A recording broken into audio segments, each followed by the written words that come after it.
Okay. Okay. It is now 6 p.m. and it's Tuesday, July 14, our regular monthly meeting. Welcome, everybody. Welcome. If I can have Ms.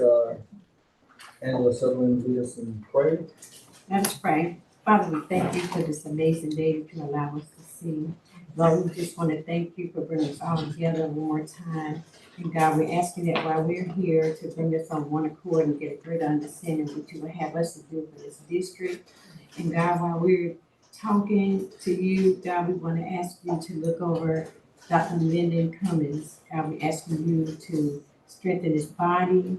God, we're asking you to keep him in perfect peace as he's going through what he's going through, Lord. So Lord, we want to thank you for the time that he served here in this district.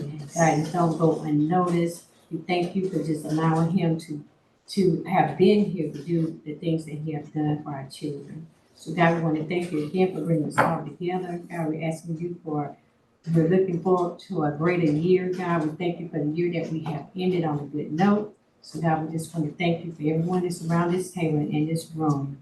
In your son Jesus' name, I do pray. Amen. Amen. All right. Well, good afternoon. I tell you what. I just want to tell everybody, and I want to praise the administration under the leadership of Dr. Spells. Believe it or not, we're doing a lot of amazing things. We just got done reviewing a ton of, I'm exaggerating, it's only 20 policies, but we're constantly updating policies. And just want to let everybody know that while not everybody notices what the school district does, there's a lot of stuff that goes behind the scenes that people really never notice unless you are involved in it. People don't really know what's going on, but I just want to let everybody know, especially those that might be listening, that the school district is doing some great things to move this district forward. And I'm sure Dr. Spells is going to talk about the high school project, so I'm not going to get into the weeds with him on that one. The next thing is obviously the superintendent's report. Mr. President, approval of the agenda.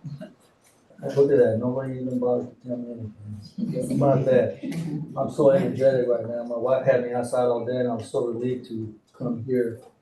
Can I get a motion to approve the agenda? Chairman, I'd like to make a motion to approve the agenda. Second. Okay, those in favor say aye. Aye. Okay, those against? Okay, it passes. All right, so I'm not gonna bore you again with my statement, but without Dr. Spells. Thank you. Just have 5 things for you tonight. Our summer is getting away from us, and we're working on our summer leadership, which is going to start August 3rd and August 4th, and do our summer leadership retreat. We're not going to Detroit. We're going to go right here in town and do that. All administrators get together and talk about what's coming up for the next year, and go over different things. Another biggie is we have our ribbon cutting on August 6th at 10 a.m., barring any problems or anything. That's the day that we're looking at, August 6th at 10 a.m. What time? 10 a.m.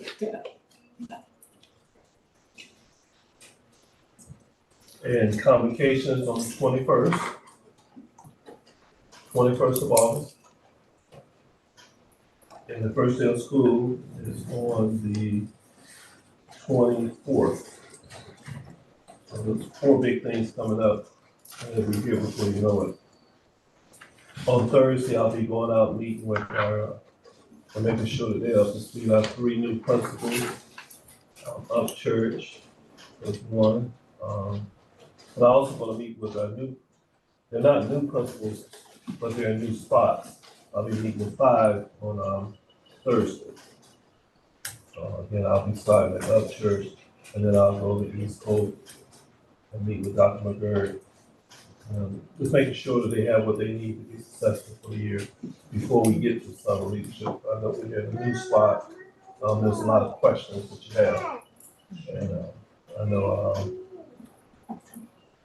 Dr. Ramcher's been out already and Dr. Fortenberry's been out. And then I'll go out on Thursday.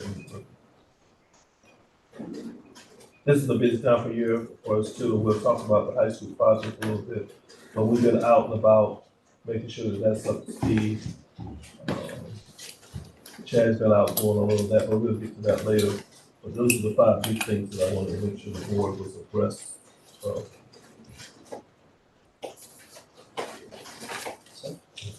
All right, now the public comment.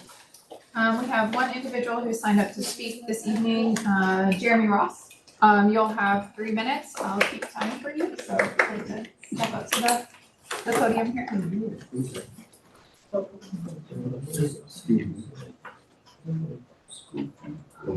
know you want to my name is Jeremy Ross, band director at the high school. I just wanted to come in and let everybody know, so you can be informed about the situation of the band. Right now, I'm just asking you to consider having a budget for the band provided by the county, just while we can have operational costs taken care of, such as travel to, I guess, school sanctioned events, as well as competitions that the band competes in, as well as upkeep costs on the instruments, as well as to purchase new instruments, as well as staffing for the band program. Those are the big major issues that need to be addressed, because we're raising funds just to be in operational and not being able to grow the band the way it needs to grow. I can always come back and give more specifics on what it's going to take. I just wanted to put that on your docket to let y'all know that the band program needs some help from you to make sure that we can operate and grow. Thank you for your time. Thank you. Thank you.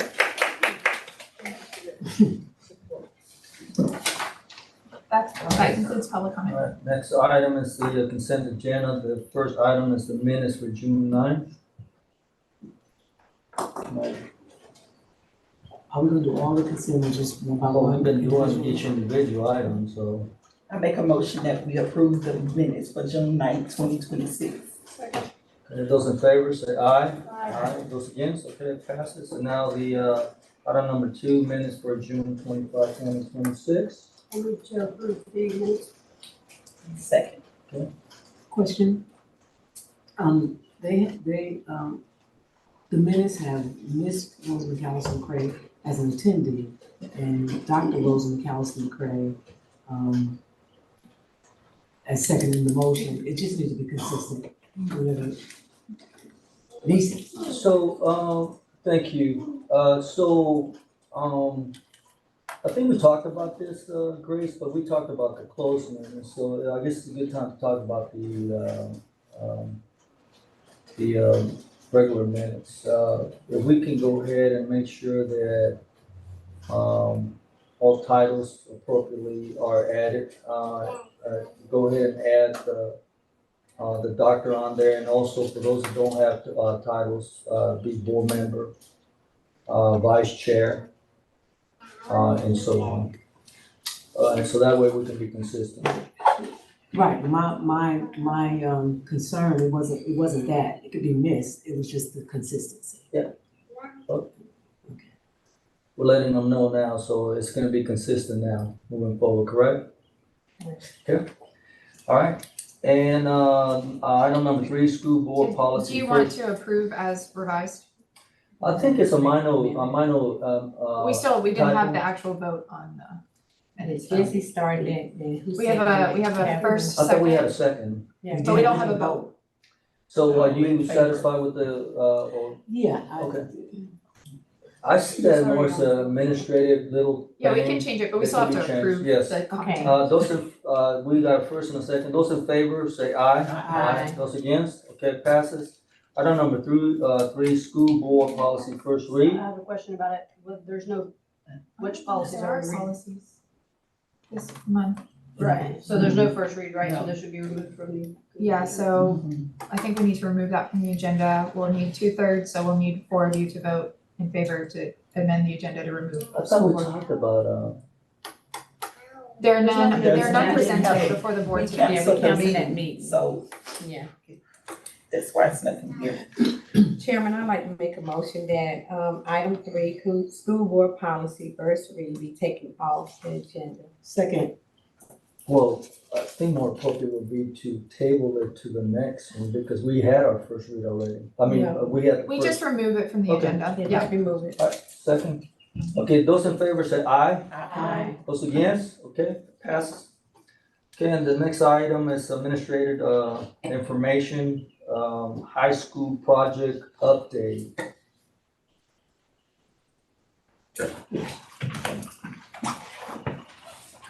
Sorry, I was waiting for Dr. Hunt to introduce the project again. I know one time he will. Okay, so, as Dr. Spell said, a lot of excitement, a lot of things, and obviously on your minds is that high school being built just across the way here and everything going on out there. It is a flurry of activity right now out there to button it up and get it ready. Not only for the ribbon cutting that Dr. Spells said is gonna happen on August 6th at 10 a.m., but also we're gonna be welcoming staff August 10th in the building, and then the big day of students coming on the 24th. So a lot's going on, a lot to get ready out there. So, Mike, go on to the next slide, please. So when you go by the outside, it's looking more like an entry out there than the little chaos they had before. Off to the left, you can see the signage came in, the individual letters for Hope County High School. So the front of the building is getting cleaned up and organized. Next slide, please. This gives you the perspective of kind of that entire front that you see when you drive by the road there. So it looks a lot different than it did many months ago. And as you recall from when we first started this many years ago. Next slide, please. The bioretention pond, that was a topic of great discussion over the past couple of months with the board and the contractor, is underway out there. They have graded out the excavation. The actual fill material is being fabricated and delivered as it is being fabricated to be placed. They are looking at having at the end of July, that first week of August, everything done in the back, as well as the paving entry drive and all the way around the back of the building. So all that will be cleaned up and done well ahead of the ribbon cutting. Next slide, please. This is your reception area. They're just getting final touch-ups there. The reception desk furniture will be coming later in the project. We'll talk about the schedule towards the end. But you can see kind of that little overhang. That's where the reception desk will sit back in there. Next slide, please. This is the administrative area behind reception. This is where the principal's office and AP, bookkeeper, secretary, conference room, et cetera, are back there. Definitely a much more finished space. I should have put up the slide from months ago of what it looks like for you, but definitely it is feeling like a finished building as you walk through it. Next slide, please. The gymnasium, the flooring is complete. They have all the graphics on there. They have all the final coats, so you see the lights reflecting off of it. Large space. It's going to be very exciting to welcome the student athletes into this space as well as the school. Next slide, please. Just another view, you can see the lettering off of the back, out of bound behind the key area, Hope County, and on the other side it is the Bucks. So very prominent and bright and colorful. Next slide, please. So again, this is once you come into the school, the main entry. This is the open center area where you have the dining cafeteria that spills out into the space to the right where that wood paneling is. That is the little platform stage area. That is where you'll be holding your board meetings. So we look forward to hosting you there at your upcoming, most likely, I'm guessing it'll probably be the September board meeting, if not the August. Next slide, please. Just another view back at that, so you again get a sense of the space and the scale. The gym, you can see the glass going into it off to the left there. And again, the stage in the middle and to the right, those are the doors, the glass that lead back out to the front. Next slide, please. And the graphics done on the left. This is a view down into the cafeteria dining area. You can see the graphics that's on the wall in the background. In the middle, kind of center there's where the serving line is. And then to the left, you could get capture the glass looking out towards the outdoor eating space. Next slide, please. Yeah, I'm sorry. Go ahead, sir. Ms. Brown brought up a question last time. I just saw the steps. Was that addressed? Yes, it has. The cost of that has been submitted and approved, and they are fabricating those railings. Okay. So the kitchen, a lot going on, just getting the equipment all final hooked up and tested, ready for training. We're gonna be doing startup and training with the staff on August 11th and 12th out there, so they can go ahead and begin getting the permit to stock and receive produce and dry goods and all the food items and milk, getting ready for the school year. Next slide, please. So this is on the first floor, going into the academic wing. You can see the stairs off to the right. Around that is that large open area, which is your media center space. And up to the image on the right where the glass is, that is back behind student support services and classrooms along the hallway on your left. So a lot better, more finished with the flooring in, with the paint, and everything getting cleaned up and in place out there, so you're really getting a sense of a finished school. Next slide, please. Looking towards that learning stair in the back from that area, so you get a feel for scale of that space and how it's coming together. Next slide, please. And this is just the same from above on the second floor, looking the same direction. Next slide, please. A little gathering area, and to the left is the top of the learning stair. And so in that blue area is a little gathering area, looking back towards where the previous picture was taken. So the classroom's on the right in this. Next slide, please. Looking towards the learning stair, where you have your stacked offices for the assistant principals and also for ISS and flex space. And then you can see the Buck logo on the wall. And the stairs are going to be trimmed out and finished in the next couple of weeks ahead. Next slide, please. And just a view looking back from that same area down towards that media center. And that's where the railing to the right at the top of the learning stair is going to be added, as we discussed at the last meeting. Next slide, please.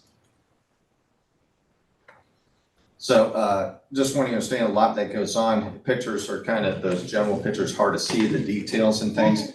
The architect and I have been working very closely together and active on the project kind of throughout. As construction has progressed, we have noted to the contractor areas of concerns where something is maybe non-compliant or not to standard throughout the project. And so at one point they said, we are ready for you to come and do what's called a punch list of the spaces and to start in the classroom wings, because we're going to work phase through the building.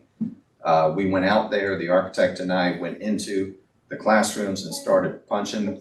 We used blue painter's tape. We put it where the deficiencies are. If it's above our reach area, we write on it what it is and draw arrows to it and things, so it's clear and evident, and then we document it. This was our first trip out there. And it's hard to see in this, but if you were to pull it up on your computer, you can zoom in and see a lot of blue pieces of tape. There are 30 pieces of blue tape in this picture. Our response was to the contractor, you're not ready. They understood that. They were embarrassed of this. And so we did this in a couple of rooms. So they understood everything and they said, we are going to jump on this and for us to come back. And so they let us know they were ready. Next slide, please. And we went back and started and saw only 8 items in this view. So they've done a lot better than their first round. They've had a lot of meetings with their trades to make sure they understand the standards and what is expected. And so we're very excited to see great progress like this. It makes it a lot easier for everybody. So a lot has happened throughout the project. I just wanted to get an example of this. I see a lot of things people don't see. The architect sees a lot of things people don't see.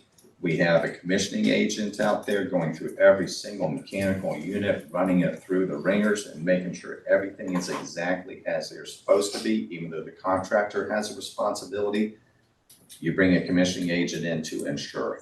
So that has been going very well. They've been tackling a lot of issues they find along the way. It was very nice and cold in that building today, I will tell you.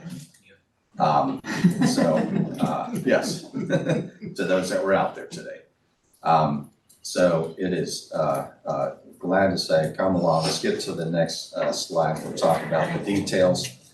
And let's just say here, like I said, we are going to welcome the community and guests and people at the ribbon cutting. We're going to welcome staff and we're going to welcome students in the school. There's no question about that. We are on schedule to have everybody in that building. Once the building is occupied, of course, as we know, the next phase of the tear down and all that's going to happen to grade out for tennis courts, the other retention pond, the bus drive and parking, etc. Lots got to happen though between now and ribbon cutting and everyone coming to the school. Classroom furniture delivery starting tomorrow. They're bringing about 3 semis of classroom furniture out. They're going to be assembling it there, then carrying it into all the classrooms and placing them. When they're done with that, they'll bring deliveries of the administrative furniture out there. When they're done with all that, they'll bring all the common areas, the dining tables, the media center seating, all that will come last. So that's kind of the phase of our flow through the project of inspections and getting the spaces ready and getting all of them furnished. So all furniture, everything's going to be in place before the ribbon cutting. Moving is also starting to get in process now. There's instructional materials that are moving. Remember, we have a great big shell shift going on out there where we have people moving from the campus to be demolished to the campus remaining, from the campus remaining to the new building, from the demolished to the new building. So there's a lot of movement going on. A lot of things need to move. So Sandhills Moving Company is working with us on getting all of those items moved to the correct new classrooms for the staff. So a lot is going on out there between all that. And again, to be ready for that exciting ribbon cutting. Next slide, please. So the budget, as we talk about all the time, because as we know, we are going to stay within budget. So the project. I'm sorry, can you say that one more time? Yes, I will. The project will stay in budget. That is a priority. That is the board's priority from the beginning. And so right now, the progress of the payment just shy of 88%, which is consistent with the progress of work on the project overall, because remember, we have the second phase. As far as the contingencies and the contractor, they've used 94% of their contingency. The architect has used 225% of their contingency. And for the first time in this project, you have actually used your contingency. You have used 20%. All my other reporting to you was your contingencies have always gained. We did some value engineering. We found some things, opportunities to save, and all those credited to the owner contingencies, and your contingency grew. With the last bow retention change out there for that actually is what took you out of the gain category to you spent a little. But there's still a lot of money remaining in there. Your contingency started off at $1.3 million for the owner contingency. So you still have a lot sitting. Overall, if you combine all the contingencies, again, it's just over $2.4 million. That's the contractor, the design, and the owner contingencies. Out of all those combined, because it's all your money in the end, out of those combined, there's about $352,000 remaining. We know that there's a potential impact for about $29,000 of contingencies that are in the process of being reviewed by the architect, engineer, and myself. And if those known were exactly that dollar amount, there would be $322,000 remaining still in the contingencies. And you see where we are with the project of finishing that first phase. So that's a good sign. There's nothing anyone has forecasted to be a large item of threat to any of this to this point as we look ahead to not just finishing the building, but that second phase. So if you go to the next slide, again, this is your summary sheet for the budget. Then that again correlates to, on the left, all the categories of funding and expenditures that were identified early in the project before I came involved. So for consistency, we kept those with the budget amounts, how much has been allocated, encumbered, and expended to date. And the last line on the right, anything that's unencumbered and available. And remember, as we talked about in the previous meetings, at the end, any of those monies that are remaining that are unencumbered will be available to the board to decide on how to spend those projects still to the benefit of the school out there. The staff has assembled a lot of needs out there, and we'll bring priority recommendations to the board to consider, deliberate, and discuss and determine. I'm done talking, unless you have questions. Any for questions? anything here. Question? Thank you, John. You're welcome.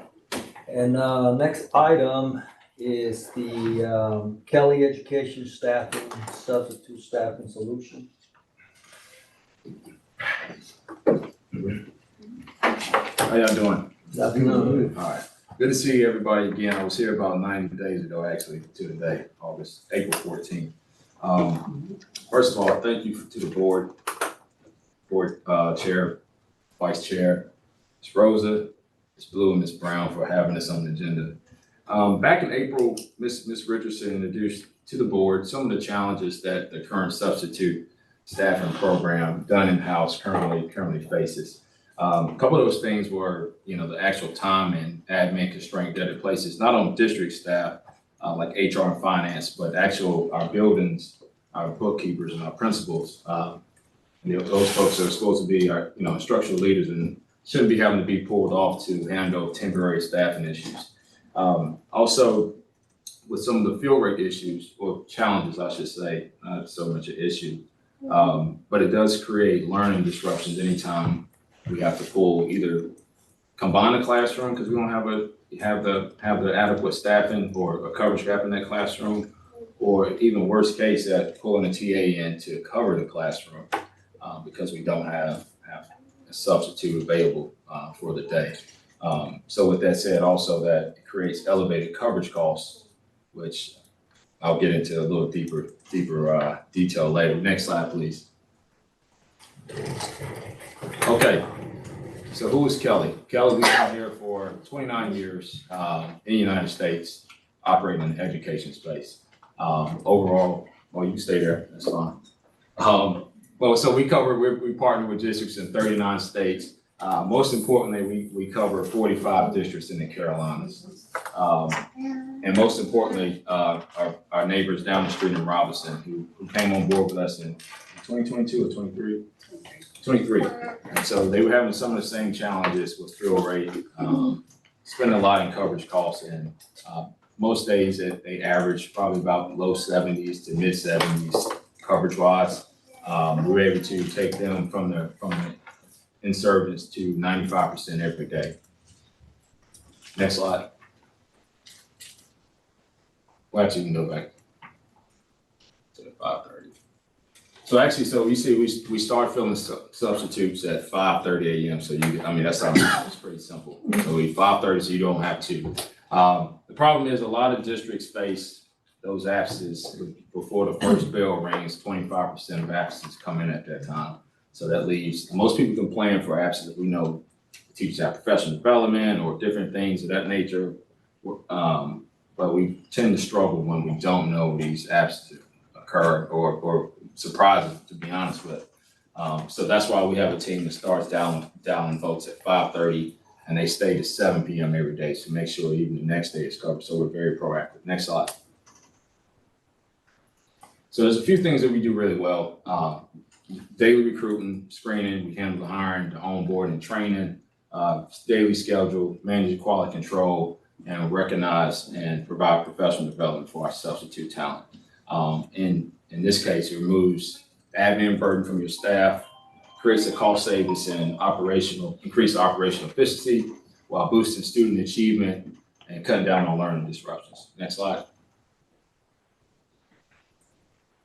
So this is the fun part. This is the part I love, the recruiting part. This is what we do. This is like our blocking and tackling. We do this every single day. That was a question asked last time I was here. Where you get these people from? I can't remember who asked that.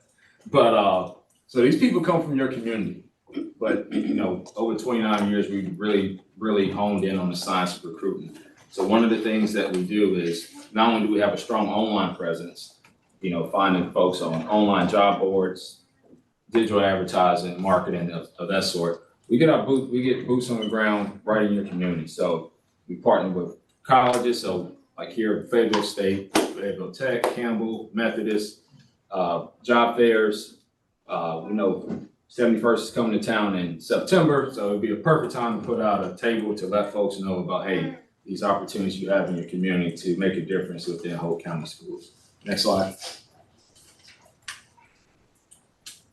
So once we found these people, this is what happened next. So a lot of people have great resumes. Now you can use ChatGPT to get a resume up now these days. So the next thing we need to have to do is the screening process. So this is where we're making sure that the actual resume and the skills actually match the person. So from then on, we actually get on the phone with them or face-to-face. Some branches have face-to-face operations or phone or video, and making sure that they actually say who they are through a behavior-based interview. And then we move on to the actual safety and screening process, which I think is the very most important part, because we just don't want anybody coming into these classrooms. I think that's very important.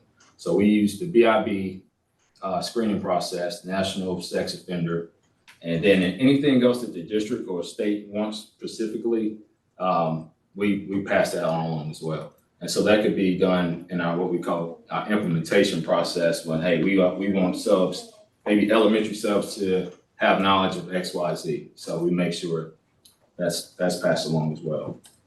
Next slide.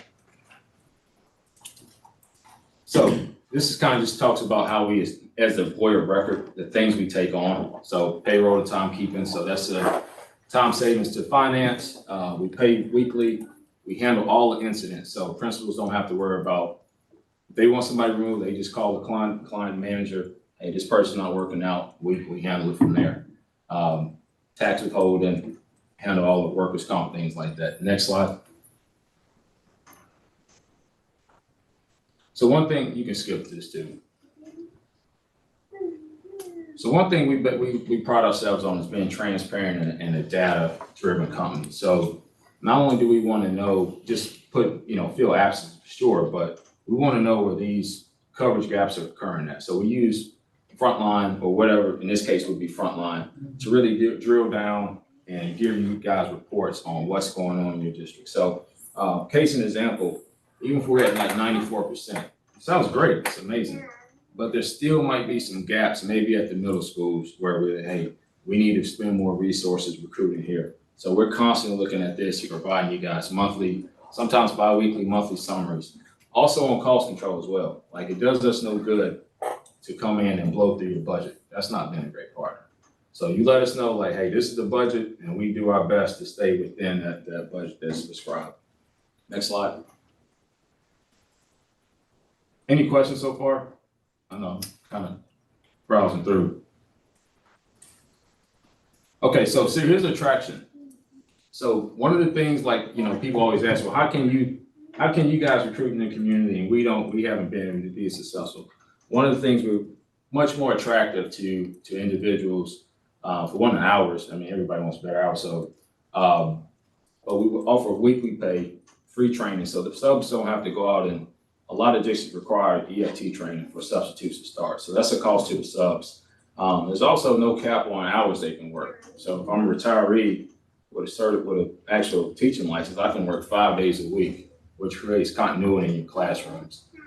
Access to benefits and perks, and then monthly recognition. Next slide.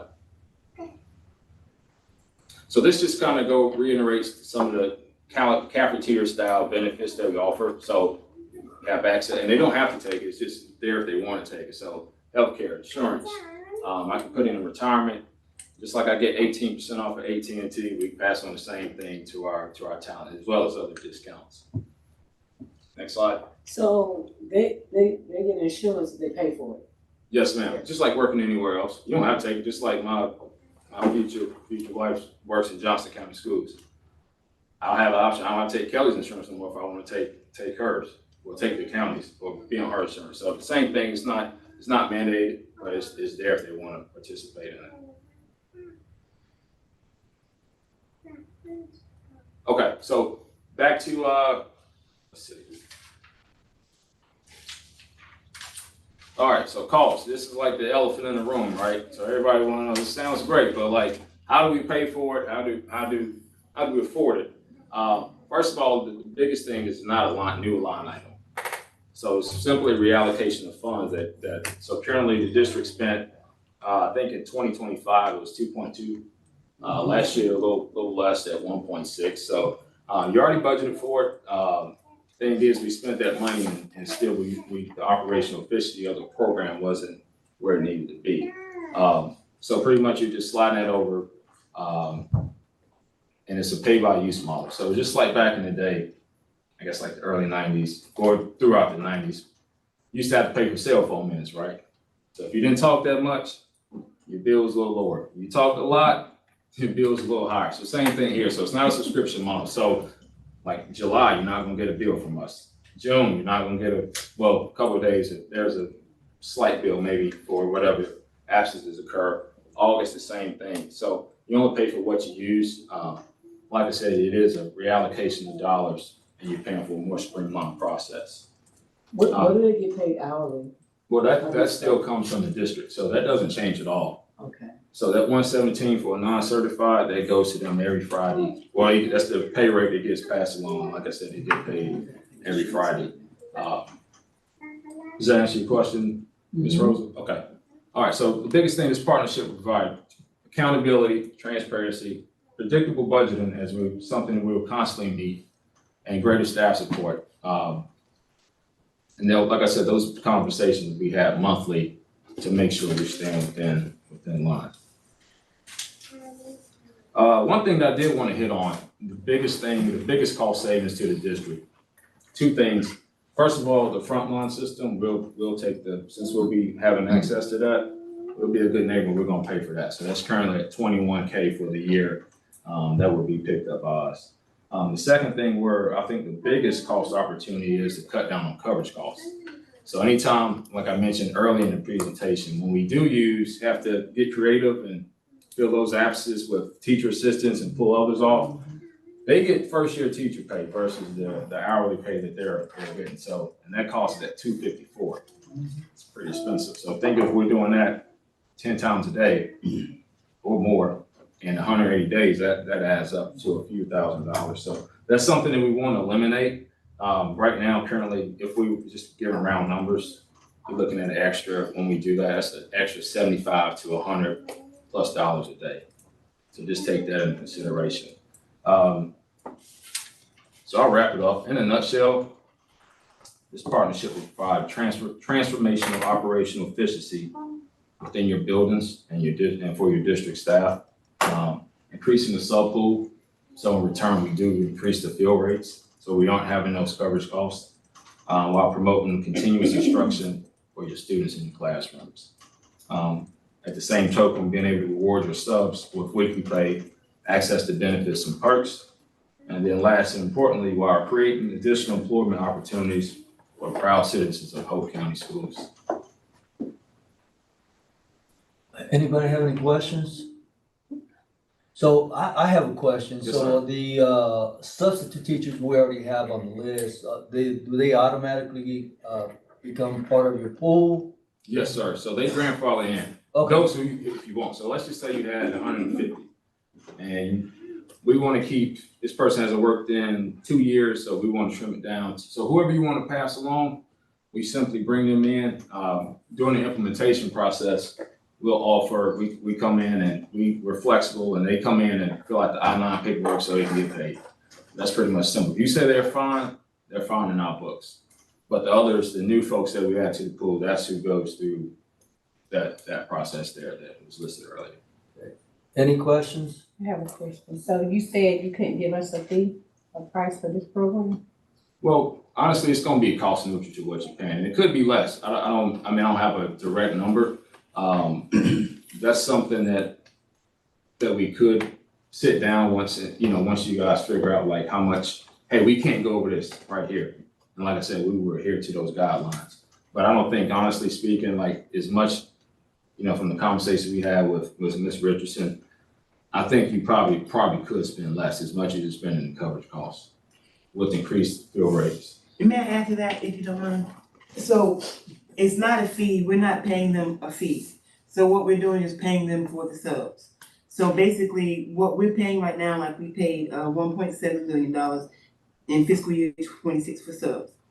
So if he had it, then we would just pay that money to him. So the money is there, it's not like we're paying them a monthly fee, we're just paying them per use per sub. Any more So- questions? Yeah, I have a question. So if we paying them the same thing that we pay for, that we pay the subs, then we're just getting this program because of the payment out, like a weekly instead of monthly? What are we doing? What's the benefit? Well, the fee that I think, board member Andrews Southern is trying to find out is that the fact that it's a little up cost to them, and that basically is gonna have to take care of what they have to pay in social security, what they have to pay for the person to be here all day to call the subs and for the front line. So when I think about like Hope County Schools is using more teacher assistants because it's so much easier just to pull a teacher assistant. So that's the reason why our sub costs are more expensive. But we gotta think about the fact also that the state just approved a raise. So starting pay for first year teachers is $48,000 instead of $41,000. So that means that sub cost is gonna go up also. So if they're gonna be able to provide us subs instead of teacher assistants, that's gonna help Hope County Schools out a lot. Also, the benefit would be that we're making the workload, taking the workload off Okay. of some of Of the the lowest schools. paid Okay. staff in Hope County schools. They shouldn't be working at 5:30 in the morning when we could just contract a company to handle it. So what we're doing is we're not really paying more money, we already have the money, but what we're doing is we're taking away the workload of all the schools, and you're taking on that responsibility. And I'm making an assumption that there's still gonna be a point of contact for the school, because how else are you gonna know that they're short? Absolutely. So Okay. I brought this young lady in. So this young lady, Kara Cummins, sits on site every day in Robinson County. So she's a rock star in my book. Like I said, I told a brief story of how they were in the 70% at best, and incurring all those coverage costs to every day. They're one of our best clients at Kelly, posting a 95% of their classrooms filled every day. So she handles anything that goes on at the schools, any question with the bookkeepers. Maybe the bookkeeper has a timekeeping question. She's the point of contact. So they contact, she's the liaison between Kelly Education and Robinson. And so you guys would be afforded the same thing here with the on-site liaison as well. So the teachers would contact their school and the school contacts the liaison, or the schools or the teachers report their absence to the liaison? Well, they still put the absences in frontline. Frontline yes. is the middle person for Yes. that anyway. So the staff is still gonna be doing the same thing they've always done Yes, ma'am. on that part. But so far, like I said, you don't pay for frontline anymore. Go ahead, Ms. Rose. I know you got a question. It's right there. Go ahead. So staff will be doing the same thing except for calling people at 5:30 in the morning? That's off your plate, as well as handling, behavior issues with substitutes. I mean, unfortunately, that does come up. So that's, anything with the substitute program is on us from A to Z. And they can focus on staff can focus on instruction, which you're paying them to do. Your instructional leaders are focused on, leading their teams daily. And then the HR and finance staff doesn't have to do payroll anymore for substitutes and sub-calling. So I think it's a win-win for everybody. And I read that you said we had, oh God, what did I read? Oh yeah, that we just can't pull out, we had 60 days to. Yes. Just 60 days? Yes. So if it's not working, I mean, We got 60 days. we got 60 days. And that's at any time. So like, hey, and that's just going forward, like, if in year 2029, hey, we want to make a change. I mean, we hate to see you go, but like, you give us a 60-day notice and you're off the hook with us, so. So Ms. Richardson, how much is allocated for the subs?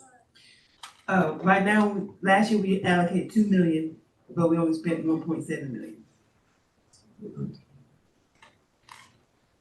So what are we allocating? Well, with them, we try to keep it at the same amount every year, hopefully we don't go over. But, and you have to think about it too, last year, not 50, but 25, we had a lot of vacancies, so we used a lot of subs. So last year, we didn't have as many vacancies, so we didn't use as many subs.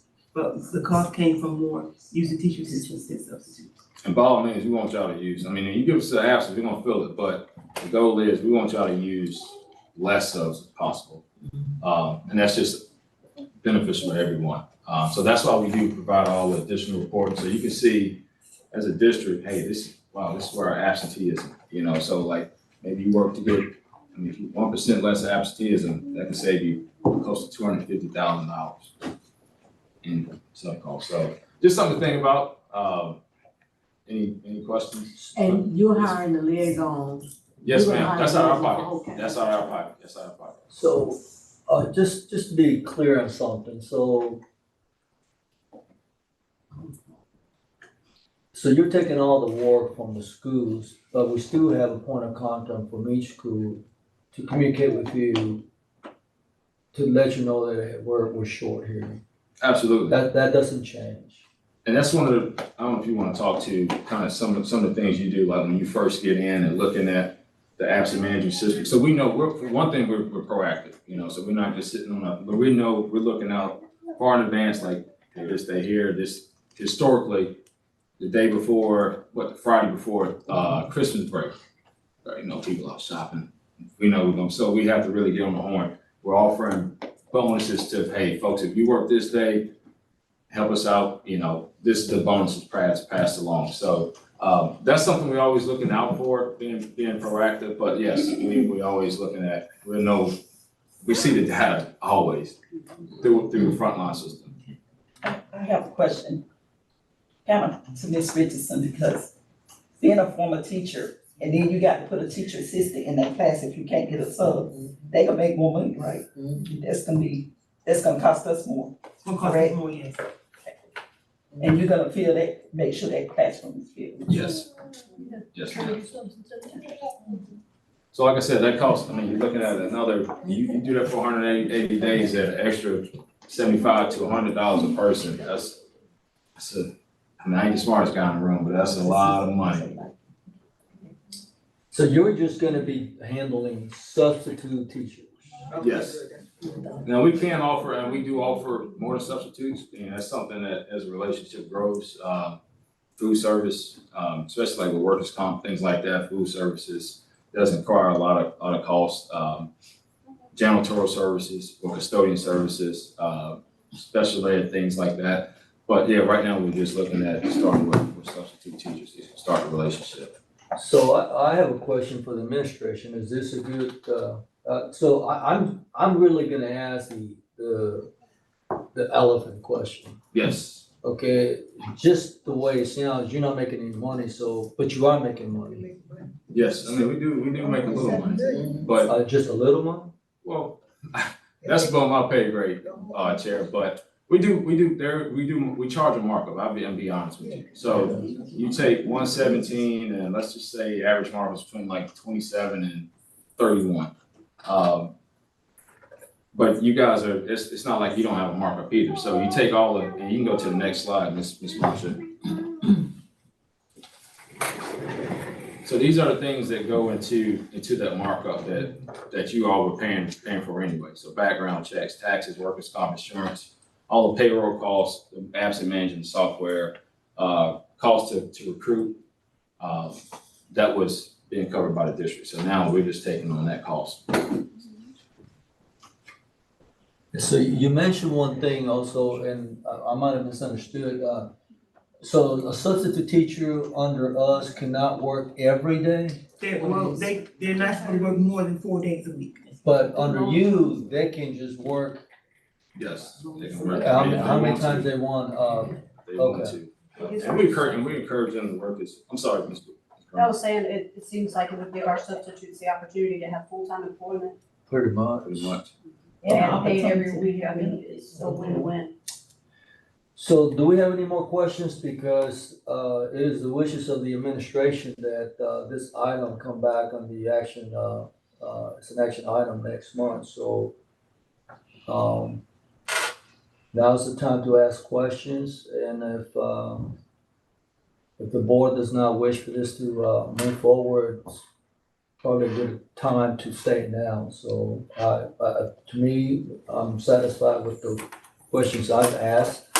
It sounds to me like we're gonna be able to, give the opportunity for school staff to do what they're really supposed to be doing instead of being stressed out about calling somebody at 5:30 in the morning or whatever the case may be. So,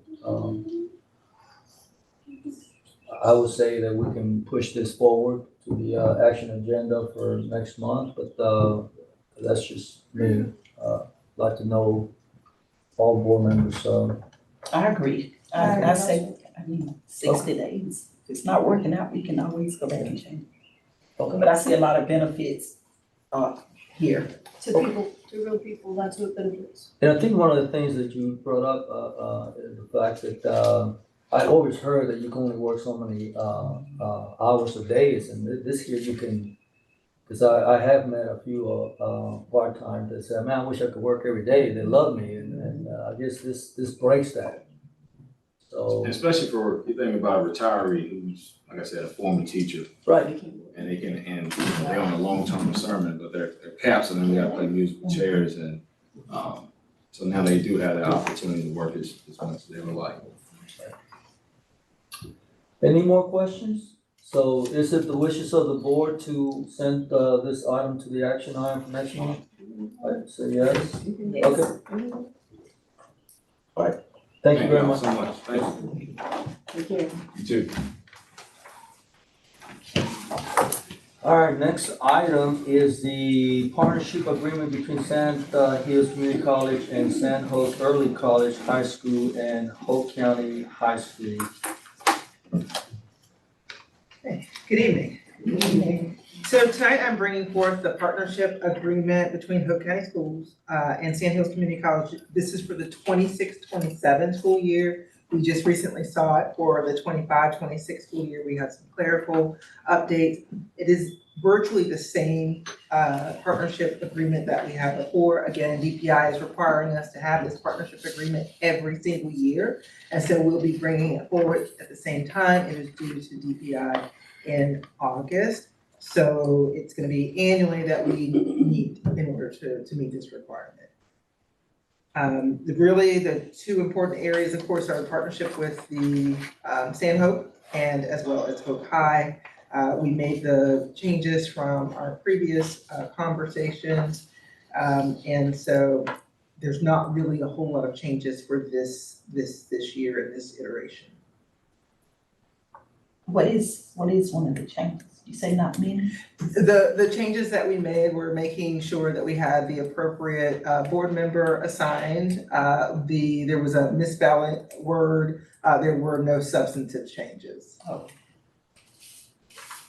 So we don't have, this is just information, and it's not coming for an action. It will come back for Next action month. because it So, requires the and it's board. due August when? At DPI? Just in August, Okay. yes. Any questions? No, thank you. Okay.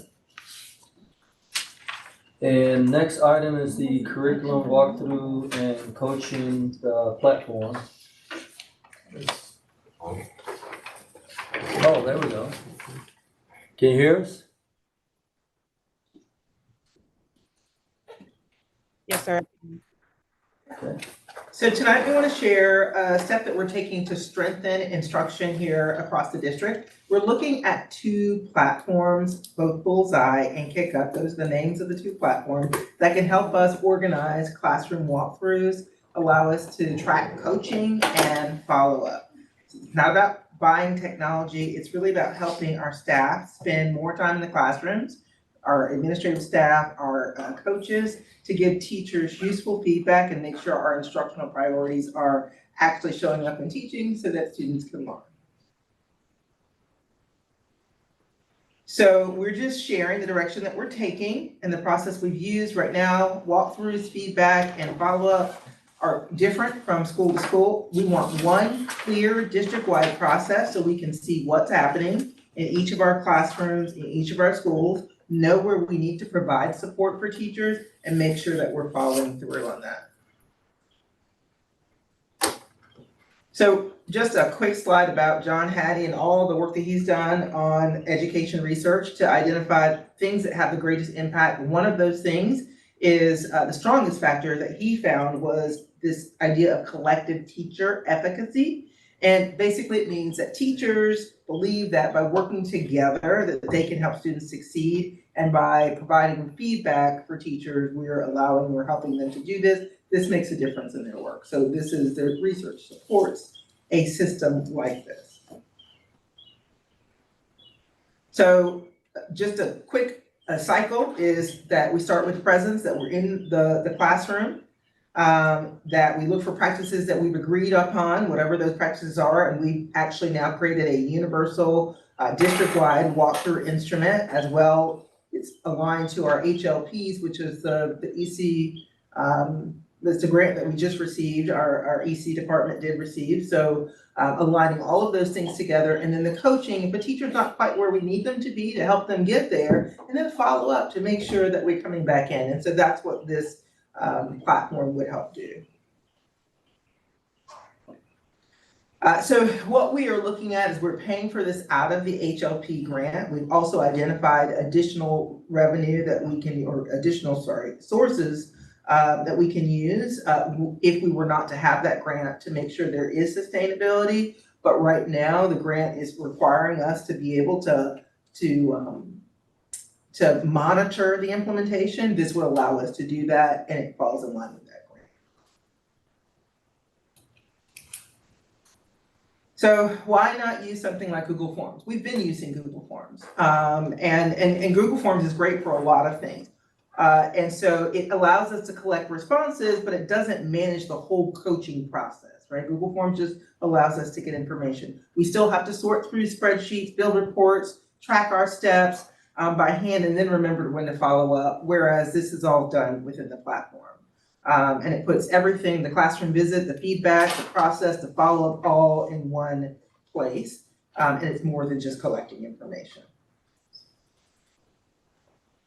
So what does it help us do? It should help us align our walkthroughs that we're all doing the same thing. It's also an accountability piece that we can clearly see, just so that you know, at any point in time, who's been in what classrooms, who, as well as that could be curriculum folks, that could be in any department, as well as our administrators that we are getting in classrooms and seeing and supporting our teachers. Monitoring implementation, when we put something in place, making sure that it's happening. And then coaching teachers. That's really the primary purpose, that we can help teachers get better faster. And reduce variation. So we always say that any student in any classroom should have the same level of education or opportunity. And so we shouldn't say, well, I want my kid in this class because this teacher is teaching better than this. We want it to be that there is no variation, that everybody's getting excellent classroom instruction. And then of course the support principals in the work that they're doing.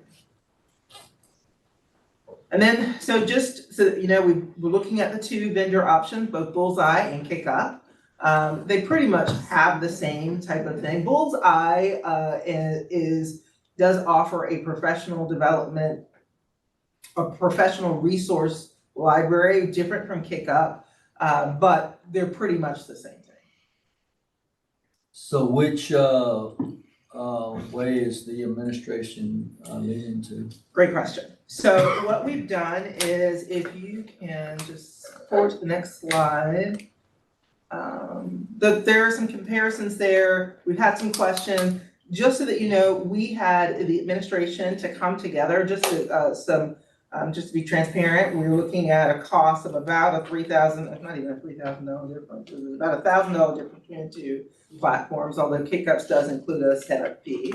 What we did is we asked the administration, so all of our principals were invited, coaches, as well as curriculum folks, to come together and view both platforms. We put out that information and asked for feedback from them. Right now, just so that you know, we've looked at the data, and it seems quite evident that the voice of our all of the folks that did attend is they're strongly favoring Bullseye over KickUp. They just felt like it had more to offer, and that the platform seemed to be more user-friendly overall. And that's the one who had the startup cost? That's the one that does not have a Does not. startup cost, yes.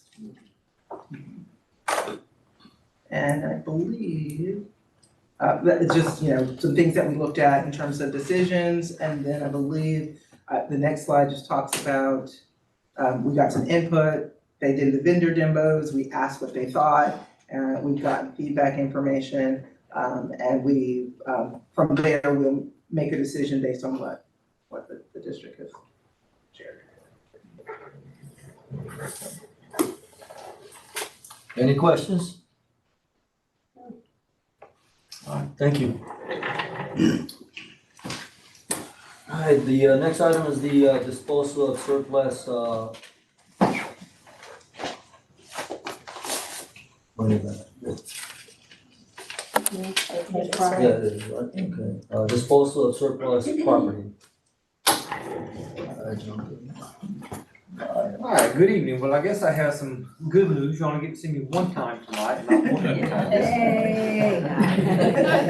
That's what you did. Next slide, please. So in the transportation department, we have identified at least 4 more vehicles that we are requesting to dispose of. And there are various reasons for these vehicles with the request of the disposal. Number one, these vehicles are unnecessary or undesirable because they are no longer in use for the Department of Transportation. They otherwise have major mechanical repairs or they have reached the end of their life cycle. Next slide, please.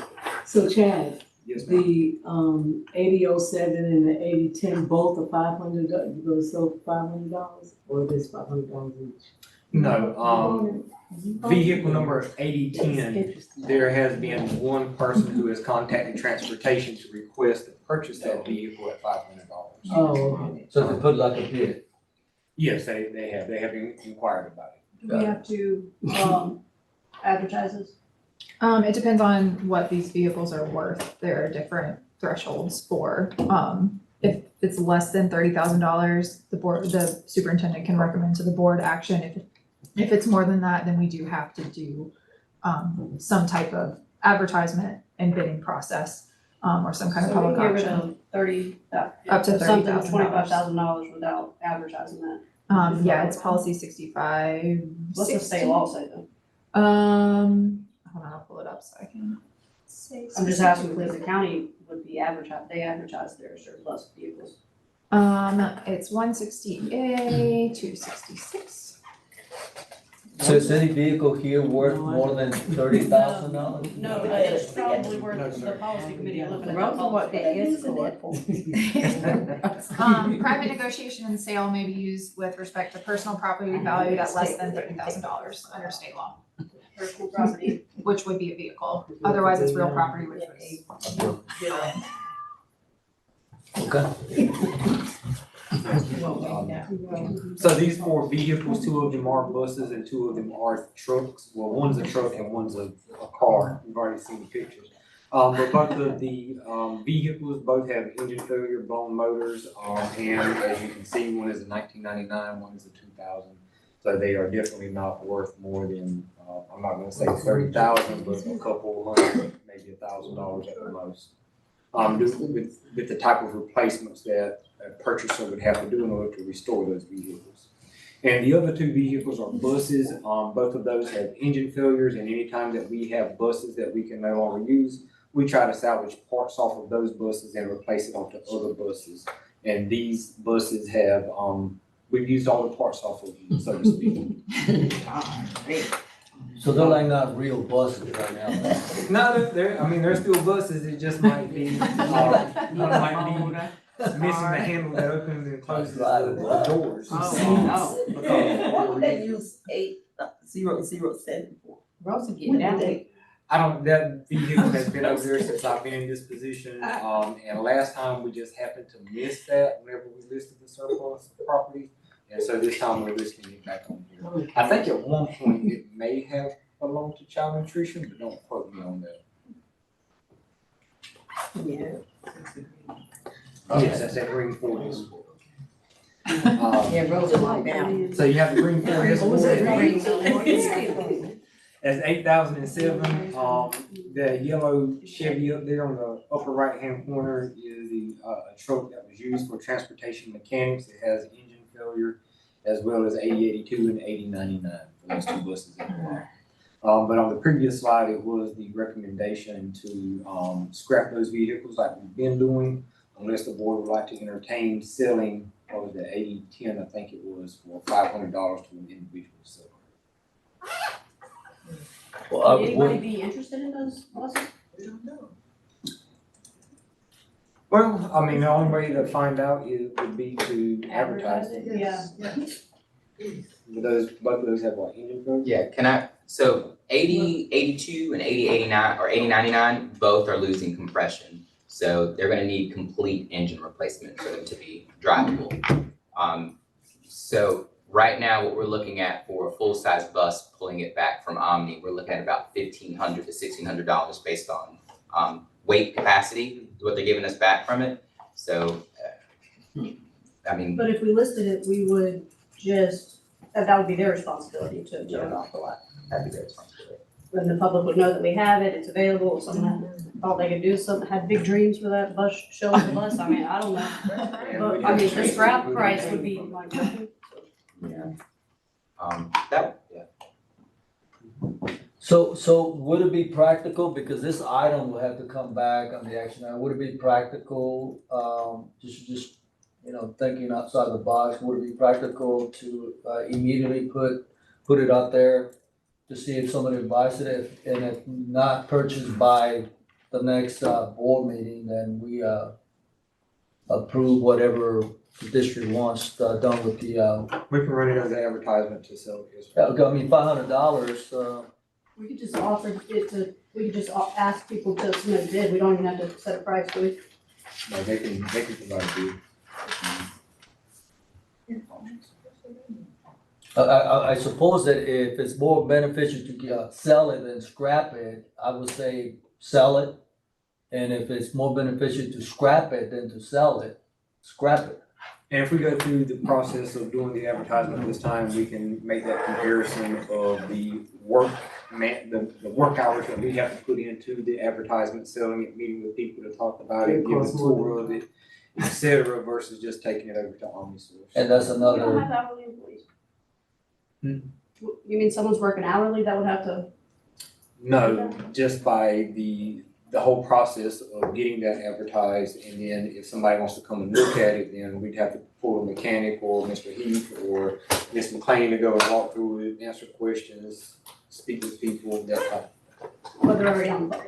They're already on the clock, but we're pulling them from doing other duties too. Removing the left.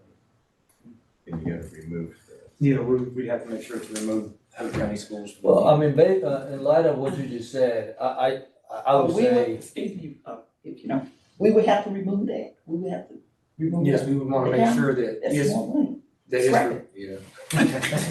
You'd have to black out. Yeah, I would say that based on the new information, action item to scrap it, then sounds more practical than the money that time and hour that we're gonna spend to try to make this happen. I'll go do it, it's a paintbrush, I like paintbrush, that's all they do. That car is green. Okay, do we have any more questions? I have other questions about surplus, if we're talking about, since we're talking about surplus property. Do we have a plan for the surplus property that's like desk and things at the high school that's coming out of Gibson?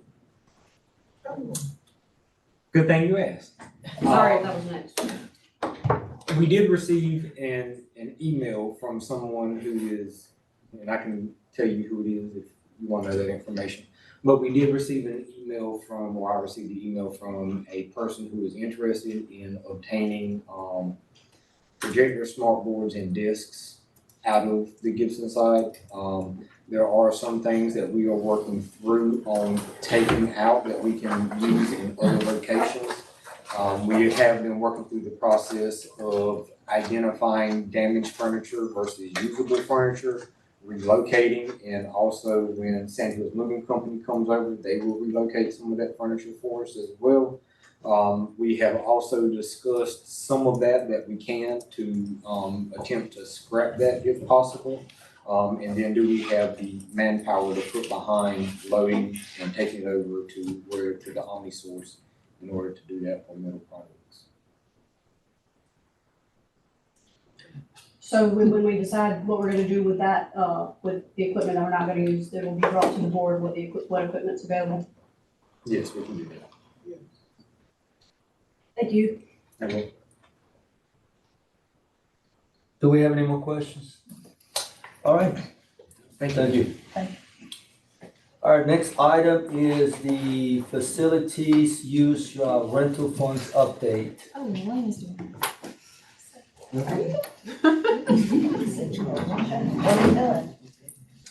Good evening, everyone. Good evening. So I was asked to give you guys a facility rental financial review. Next slide, please. And we're comparing the 3 years, 24, 25, and 26. Okay, so when we think about what we're doing with the rental revenue, the trends and uses, we use it to pay the custodians. Along with that is employee benefits for the custodian pay. Tarleton receives the majority of the funds earned for the use of the auditorium. This and the reason why we do that for Tarleton is because they do not receive Title I funds and they do not collect school fees. So that's the only one of the real sources of income that they get. They get refunds for unused rentals, as long as they want it back in a timely manner. Any remaining funds may be used to help with utility costs, maintenance on the sites that have been being used. During the fiscal year 26, we think about 45% of revenue that we received in fiscal year 26 came from our partnership with Manor Church. And the custodial wages and benefits remain the largest expense associated with the facility rentals. And we're now, because the way they've changed it and the principals are they're asking more for SROs. So I'm assuming that cost will be more expensive in the upcoming years. Next slide, please. Let me ask you this. Yes. So you said most of the money go to, Tarleton. So monies that are made at East Hope Middle go to Tarleton? No. Oh, okay. Only things for the auditorium at Okay. Tarleton. Okay. That's it. So when we think about analysis data for the rental, in fiscal year 2024, the revenues that we took in was 17,928. The total cost that we put out is 13,519, which gave us an estimated net of $4,408.20. In fiscal year 25, we raked in 27,540. We spent $20,235.45, which gave us a net of $7,304.55. So then in fiscal year 26, our total revenues was $32,328.90, and we paid out $16,083.32, which left us with $16,000, which is the most we've raised in the years. And like I said, that's due to the fact that we're having a new partnership with Manor Church. So when we think about our total costs, we got custodian wages, employee benefits on the wages, the Tarleton school payments, and the refunds where they're applicable. And I knew somebody's gonna have a question, so I broke it down even further for you. Next. So when you think about how it was broken down, the custodian pay for those years, we paid $9,059 in fiscal year 24, $12,863 in fiscal year 25, and $11,414.24, which next is Social Security, and we have to pay retirement. The Tarleton payout was $1,000 in fiscal year 24, and like I said, they don't get a lot, $1,125, and so the auditorium wasn't used a lot, but I still have to back it up and find out how much I owe them for fiscal year 26. So that has not been taken out. We weren't asked for any refunds for this year, but in the prior years, we got refunds of $590 and $1,400. So then the SRO costs, we didn't have any costs of SRO costs in 24, but like I said, now the principals are saying certain things, they want an SRO officer there, and so those are the costs for the SRO, and that's what gives us our totals for our total costs.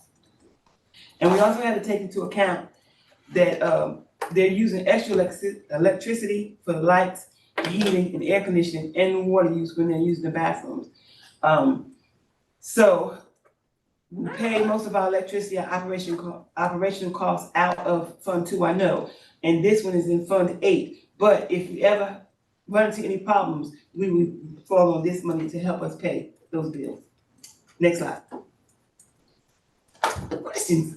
Any questions? Not so much a question, but I'd like for us to consider, at the very least, removing the requirement for the request time for Turlington Auditorium because it's used for funerals. If that's, I think we need to bring that policy, a policy that we said. Policy and a regulation that you have, the regulation, you guys set the fees, so I they bet come we need to together. bring that back to, that's my recommendation. Well, we did address this the last time and we agreed that we had to, we never concluded what we wanted to do, but we all talked about potentially having a meeting specifically just on that. So I think this is appropriate now for us to figure out that we need to figure out a date, time, and we can all come together so we can close the loop on this specific topic. And so, Dr. Spells, if you can get with your staff and figure out what's appropriate date. The sooner the better, I'm assuming, or we want to try to knock this out this month or next month? before school starts. Yeah, so I would say, yeah, before the school starts, if we can, let's allocate, what are we looking at, hour and a half, 2 hour topic conversation? Max, I would think. Alright, so if we can get a date before the end of July and 2 hours window, we can address this and close the loop on this. Okay? Okay. Do we have any more questions? Yeah. Yeah. Thank you. Thank you. Thank you. Thank you. Alright, and the next item is the legal contract. I never get to stand here, so, before you guys, I handed you, a letter outlining 3 different options, and just a 1-pager, again, what Pointer School, has offered you over the past 3 years, of our partnership. Your contract with us ends on September 12th, 2026. For that time, we wanted to present options for the board's consideration. Of course, we serve at the pleasure of the board, so if you wanna go a different direction, that's totally up to you. But I wanted to kind of walk you through what we've proposed. The first is to send you to a flat hourly rate, where you're charged an hourly rate for all work. That is currently not what you have set up. What you currently have set up is you have a retainer amount of $2,000 a month that cover attendance at board meetings and 4 half-day trainings. So we've mirrored option 2 here, in this letter. We've increased to an additional 5 half-day trainings, and increased the monthly retainer cost $2,250. And then the final option is a flat monthly option, where everything would be included for you. That monthly amount, that $23,500 amount that we're proposing, is based on kind of an average of where you have been over the last 2 years, on your legal fees. This option would allow you to budget. Every call that would come into us would be covered under that. It wouldn't be complicated. There wouldn't be, these crazy hourly, we have this one matter that everything would be covered under that. It would not include litigation. A lot of times litigation is covered by an insurance or a risk pool agreement, so it goes through your insurance company anyway. And you would be assigned and have to enter into a separate engagement with a firm to cover your litigation cost. So I don't know if you guys have any questions about any of that. Happy to answer that should you have those. Does anybody have any questions regarding, well, I'm just gonna go ahead and ask the question. Is it the wishes of the board to, before we select on an option, is it the wishes of the board to continue a contract with this current Pointer School? This is just This is information. information. I know that, but the whole purpose is because it's gonna expire, the contract, and so. Yeah, Oh, September. And we would continue representing you beyond that. It's set up that the rates we would move to an hourly system beyond September 12th in your current engagement. So I don't want you guys to feel that you would lose access to legal counsel at all if you've decided to go a different time. You would still have access to legal counsel. So, any questions? I don't have a question. I do just have a concern, but I'm gonna be honest, it falls on the board. We never got the training. You know, it was in our packet, but we never received that. So. We have provided staff training, so it includes board training and staff member training. So we have, under our retainer, provided training, but board training has not been conducted yet. That's what I'm talking about. At your request, we're able and happy to do that for you. We never, like I said, we never, actually as a board received any training. I know I asked, when I was the chair a couple of times and I never received it, but like I said, it fall back on us. I hold myself accountable for not following through with it. But if we choose to, go back, I think that the board actually will benefit from using what we are offered. That's just a comment.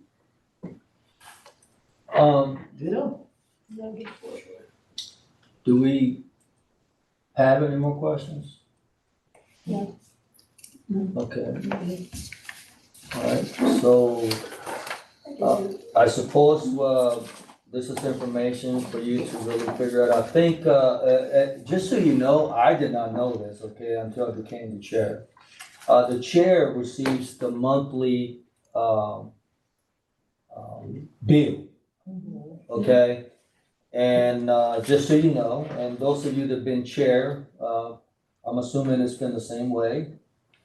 It wasn't at the beginning, but Okay. requested. All right, so, obviously, somebody, there was a chair one time requested, so I didn't ask and I started receiving it, so I'm assuming this was, probably reviewed, and so if, just so you know, option 3, we pay more than $23,000 at times, so, just for you to consider that, if we were to move forward, option 3 would be the best, the least expensive for us, because we do use a lot.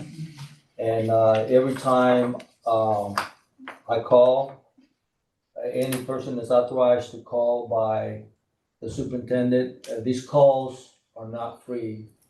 Every time they come over, they're getting paid. Nothing they do for us is free, so I didn't realize how much we paid, but the one thing, just so you all know, the one thing that I did request was, there was an item, there was a general topic. It was too broad. I requested that, hey, I don't want nothing that's general. I want to know what we're paying for, and so they have accommodated that. And so, anyways, unless you all have any more questions, no more questions. Administration, Dr. Spell, do you have anything to say? So when would the RFPs go out? For other, companies to, Well, there will be no, this is why I asked, that there's no RFPs going forward if we're gonna decide to. this is an information animal, Chairman. I understand that, but that's what we're talking about. If this is why I asked, is it the wishes of the board to continue business with the current law firm? And if it's not, then of course we have to go with, another route. This is why I asked that. So if, I myself, would like the district to continue, the board to continue, doing business with our current, law firm, but, I'm just one vote. I think we should handle it the way we handle other contracts. Maybe put it back out. Does anybody have any more? I think that it would just go on to, we would vote on that the next meeting if we were gonna request, would we not? Yeah, for September. Well, the reason why I said that is because, if we don't put it as an action item for August or September, then that means that we need to figure out now whether we're gonna go forward. If not, we need to start going with the with the contracting to send information out there. While they said that they're gonna continue, to represent us until we get something else, but that's why I asked, is it the wishes of the board for us to continue? If not, right now is the time to direct the administration to start moving with the process. If it's the wishes of the board to continue with the current, law firm, I find it wasteful for us to go through the process only to come back to them.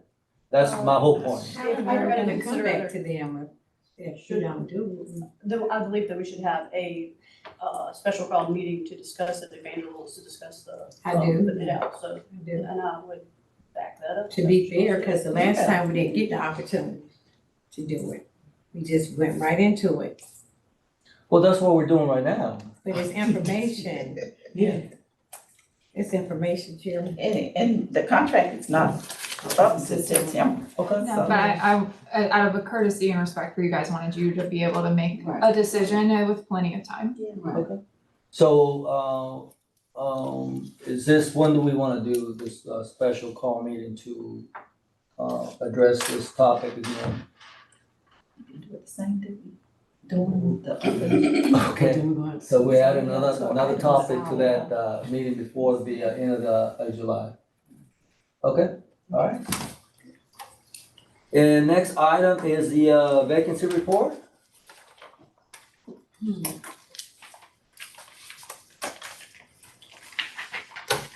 Good evening.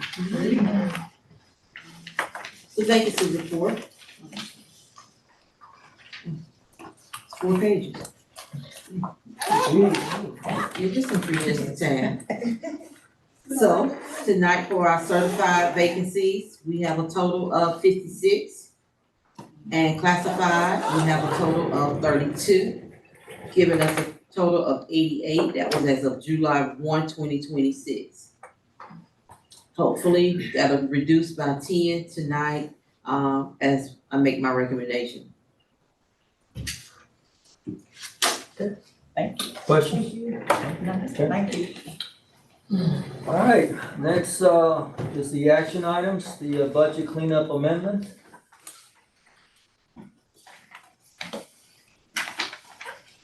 All right. Get a motion? I make a motion that we approve the budget cleanup. Second. All those in favor say aye. Aye. Those in favor? I didn't hear anybody. I'm sorry, I got a lot of women in my ears right now. So, everybody say yes? Okay. It passes. Next item is the I-rated quote renewal. Move that we approve the quote. Second. And those in favor say aye. Aye. Okay. Those against? Okay, passes. And next item is the EC contracts. Okay, so the RFP is off. Thanks, Frank. Excuse I did. My apologies. The next item is item number 3, RFP needs-based grant. The last meeting, we asked that the wording be taken off, that it was a K-8 school that we were looking for proposals for. It wasn't off when I looked today, yesterday, or the day before. It was, sorry if I may, that information was updated today, and that was provided to Ms. Carroll, so those slides should now have that, the wording removed, K-8 school, to be determined by the board. Would you like to verify it? Yes. Okay, can we, verify that?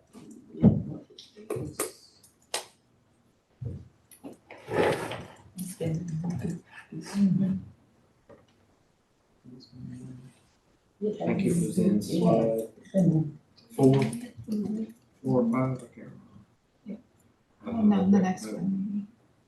Yes, right there. Yes, grade level type needs to be determined has been added, but, correct? Yes. Good? Yes. Okay. But are we, so we're approving, what are we approving then? We're gonna approve this process, but we're not, without identifying the type of school first?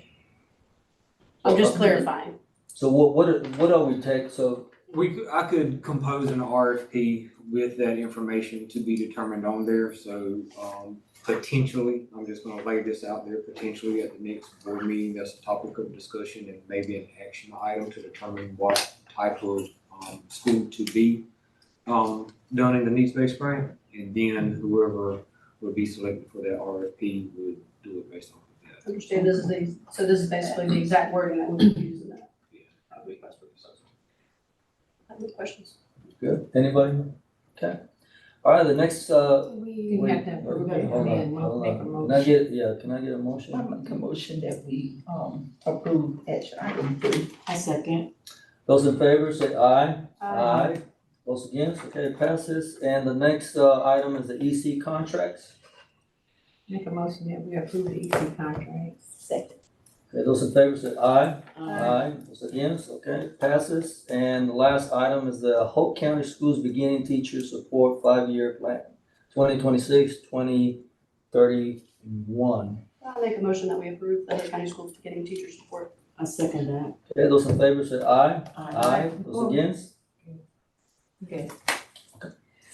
I And- just want to say, Chairman, I'm sorry, before we go into closed session, I was hoping that the band director still be here. I think we need to fully consider the band director's request. We don't need to wait till the last minute. They have a lot going on, and I just, for me, speaking for myself, I don't think the band has had the support from the district that they should have. So, Superintendent, I don't know who should sit down and talk to him, get his budget, but I really think we should consider that band the funds that they need because they work extremely well. They've been doing well for years. And I just think they really need our support this time. They don't need to be having all these sales, trying to get money to go to Washington. Yes. When they've been invited, I think we should fully take them in consideration and do what we need to do because they are our students after all, and they shouldn't be struggling to do things, and they represent our county well. May I add, and don't forget, we have added the stipends, I just haven't got them to sign the contract. But at the very least, we should be maintaining our band instruments. We know that our community can't afford to maintain their own instruments. And they shouldn't be struggling. I think this board is gonna back them up. We ready.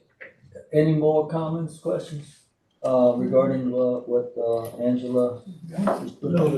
So just to add to what Angela is saying, this is my recommendation and, see if this is the wishes of the board, is that, we need to have something in the next, board as information item to see exactly what he needs and how is the district going to come out with, to meet the needs. Yeah. Because we've been dealing with this since we first started, and, so let's get this done. Let's make that, the first thing we talk about with our finance committee is. So we adding another item. That's a good idea. She said her committee. The Oh. Yeah. That's on the, okay, Well, I was trying to wait until we hired a finance officer. yeah, Or have a finance meeting, but Yeah. all right, so okay, Noted. all right, and, anything on nothing else? Okay, so, we're gonna go into a closed session at this time, not closed session, but. Closed session. Chairman, I'd like to make a motion that we go into closed session under the North Carolina General Statute 143-18.11. And to prevent the disclosure of confidential personnel and student matters, to consider matters related to initial employment of individual employees, and to consult with the board's attorney to preserve the attorney-client privilege. second. All those in favor say aye. Aye. Against, okay, it passes. We can get a 5-minute